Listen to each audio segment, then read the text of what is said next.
What are we talking about today? The Nintendo Switch 2. All right, so first of all, welcome to the channel, new channel. I've been very excited about starting this channel, and let's just jump right into the topic at hand, which is the reveal of the Nintendo Switch 2. Did it flop or flap?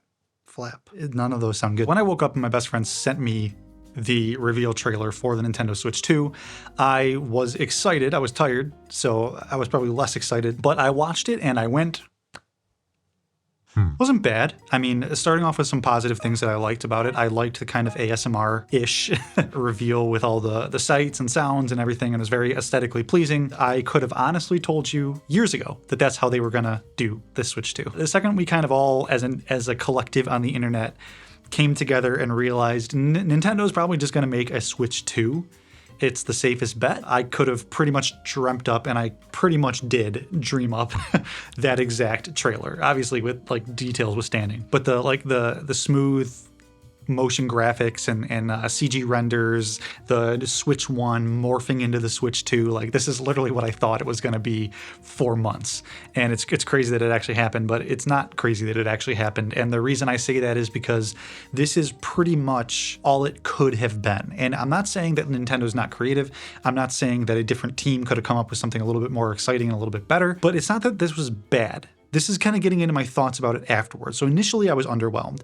Afterwards, after thinking about it for a while, I think this is the best way they could have gone about it, because they were fighting all the leaks. I mean, the weeks leading up to the actual reveal, people knew what day this trailer was going to launch. That's how bad the leaks were. And I feel like with anything in the entertainment industry, especially the video game industry, there's no surprises anymore. If something's leaked, there's a very high chance that like it's actually a real leak. And every once in a while you get the oddball like just nonsense leak. But this is the weird thing about leaks today, is back in the day, maybe 5-10% of leaks were the real thing. I feel like it's almost reversed. I feel like 90% of the time you hear about a leak, it's from a credible source that you hear online, Inside Gaming or something it's called. The guy who like leaks pretty much everything, or some other outlet that's very credible, and their like actual career, it seems, is leaking stuff, and they're always right.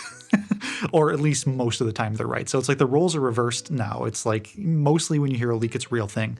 And Nintendo was fighting that. Everything that they revealed showed that the leaks were pretty much accurate. And in fact, we have gotten leaks from that same source about things that weren't even revealed yet. So we still technically know, quotes, because there's a chance it could be wrong, but we technically know more about the Switch than Nintendo has already showed us. I think that that's interesting in and of itself. I think Nintendo were fighting that. I wouldn't say it's a worst case scenario, because there are certain other things going on in the game industry, like Assassin's Creed literally already being out a month before it's actually out. But Nintendo was fighting that, and they also were making a console that wasn't necessarily a big generational leap. I mean, it is a generational leap. However, it's not an innovative leap. They're just doing the Switch 2. And after watching that trailer and after thinking about it, I think that's the right thing to do. I was pretty set on the fact that this is what Nintendo's doing anyways. In my mind, I've just expected a Switch 2. I expected it to be called a Switch 2 for the distinction, and I pretty much expected that trailer. What I didn't expect is that weeks after the trailer launched, I would be sitting here thinking more and more positively about it. What did they show us?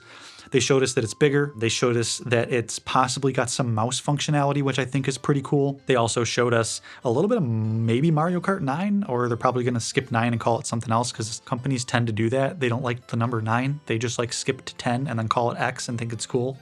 It's not. They showed us its new design. They showed us its color scheme. It's pretty much just all the aesthetics of the console.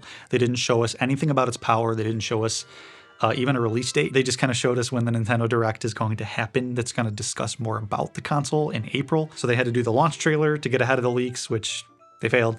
And then they announced, get ready for April, because you're going to get your hands on nothing. It's going to be a reveal. So we didn't get a lot about actually what the console is. Here's why I'm not worried and why I'm more into that reveal trailer. At this point in time, the Switch is so successful, and it's such a good platform, and it's such a good user experience, and the play anywhere type of thing, or you can dock it.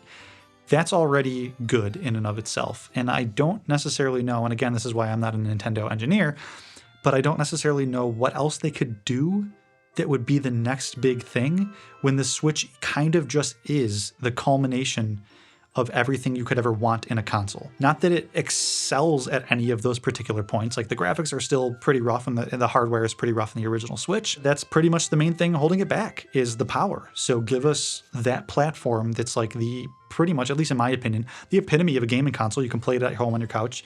You can play it on the go, on a bus, on a train, on a plane. But now it's going to be more powerful. And there's been a slew of handhelds in the PC handheld consoles, like the Steam Deck and the Asus ROG Ally and the Lenovo Go, I think it's called.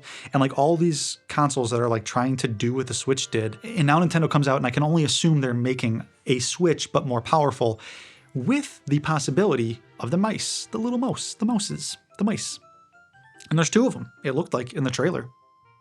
I don't know if there's actually going to be a lot of use for 2 mice. I don't know what you would do with that. Maybe they're going to have some sort of way to do it. Or maybe they're just showing that both have the functionality of a mouse for 2-player things. But yeah, there's a lot of possibilities with that. A ton of possibilities with the Switch now having all inputs. It's an at-home couch console. It's a handheld on-the-go console. And now it has the possibility to be a PC-style input, which is a big deal. And I think a lot of people are like, oh yeah, cool, it's got a mouse, whatever, that's not super crazy. I think we are not going to realize just yet why that's so crazy until games start really coming out and showing the functionality of that and how useful that actually is. Or it's going to be like the IR thing that is on like a total of 13 games.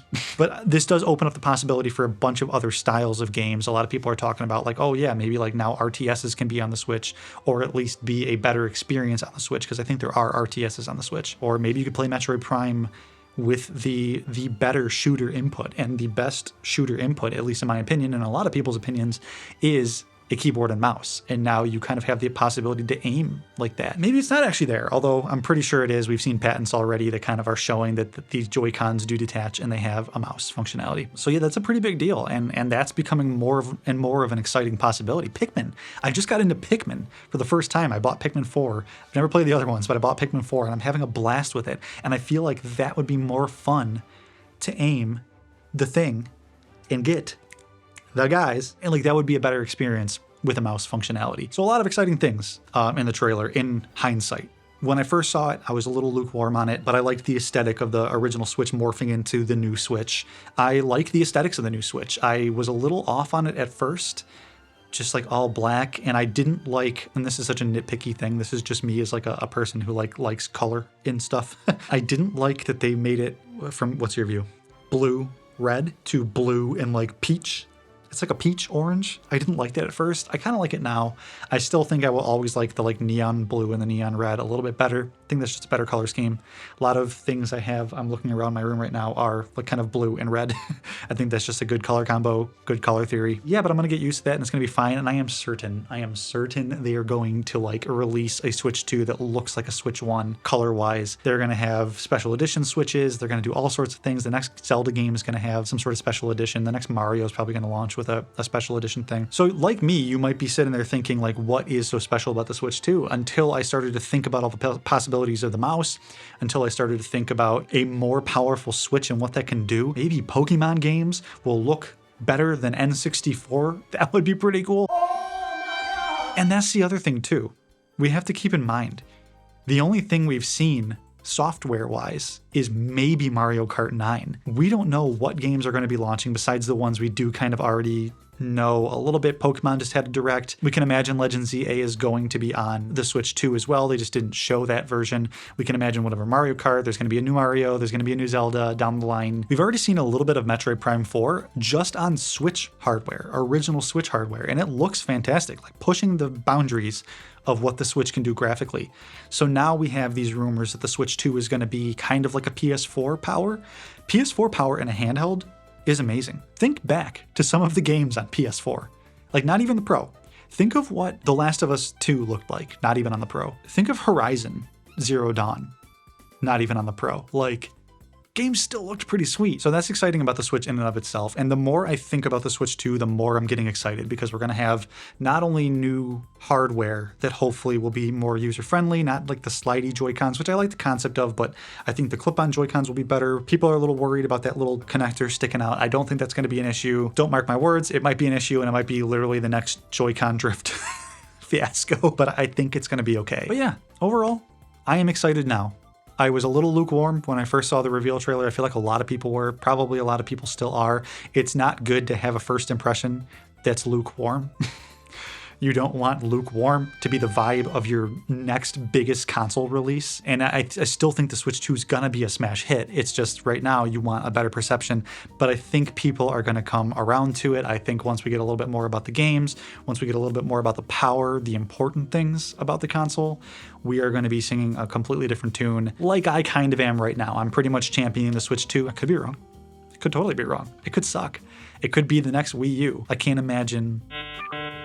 Well, I was about to say, I can't imagine the Switch 2 is going to be the next Wii U, just like people probably couldn't imagine the Wii U was going to be what it was. I hope you enjoyed all the B-roll of that same trailer you're going to be seeing on everyone's channel for months. But yeah, let me know what you guys think in the comment section down below. Welcome to the channel, Nomad Games. I got a new channel and I am very excited and I would love to hear your thoughts about the Switch 2, but not just what you think about it now. What did you think about it when you saw the trailer? What do you think about the trailer now, or at least the idea of the Switch? Are you getting more excited? Is your excitement kind of going down the drain? Let me know. I'd love to hear your thoughts. Like, comment, subscribe if you haven't already.